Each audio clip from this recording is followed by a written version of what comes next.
네, 중국 시진핑 국가주석이 평양에 도착했습니다. 네, 중국 국가주석의 방북은 14년 만으로 시 주석과 김정은 위원장의 만남은 5번째입니다. 취재기자 연결합니다. 김지선 기자. 네, 통일부에 나와 있습니다. 네, 김정은 위원장 부부가 순안공항에 나왔다는 보도도 있던데 새로 들어온 소식 전해주시죠. 네, 지금쯤이면 북중 정상회담이 시작됐을 것으로 보이지만 아직 정상회담과 관련해서 관련 보도는 나오지 않고 있습니다. 이 두 정상은 오찬을 함께 한 뒤 첫날인 오늘 바로 정상회담 일정을 시작했을 것으로 보입니다. 앞서 중국 언론은 오전 11시 40분 시진핑 국가주석의 전용기가 평양에 내렸다고 보도했습니다.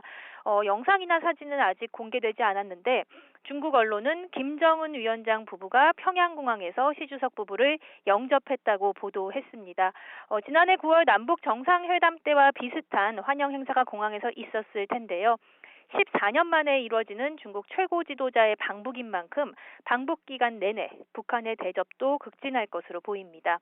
북한은 시 주석의 방북을 앞두고 북중 친선을 대대적으로 홍보해왔습니다. 무게차 퍼레이드 등의 행사로 최대한 주민들에게 두 정상 간의 만남을 보여주면서 북중 친선을 과시할 것으로 보입니다. 1박 2일의 짧은 방북인 만큼 시 주석은 평양에만 머물 것으로 보이고요. 오늘 정상회담이 끝난 뒤 저녁 만찬을 함께 할 것으로 보입니다. 중국 관영 매체는 두 정상이 집단 체조를 관람할 것이라고 보도했고 중국 정부가 밝힌 북중 우이탑 행사 참석은 내일 오전이 유력해 보입니다. 네, 많은 관심이 쏠리고 있는데 정상회담에선 어떤 논의가 이루어질까요? 중국 정부가 밝힌 의제는 세 가지인데요. 북중 수교 70주년, 또 양국 관계, 그리고 한반도 정세입니다. 특히 교착 상태에 빠진 북미 비핵화 협상에서 시진핑 주석의 역할에 관심이 쏠립니다.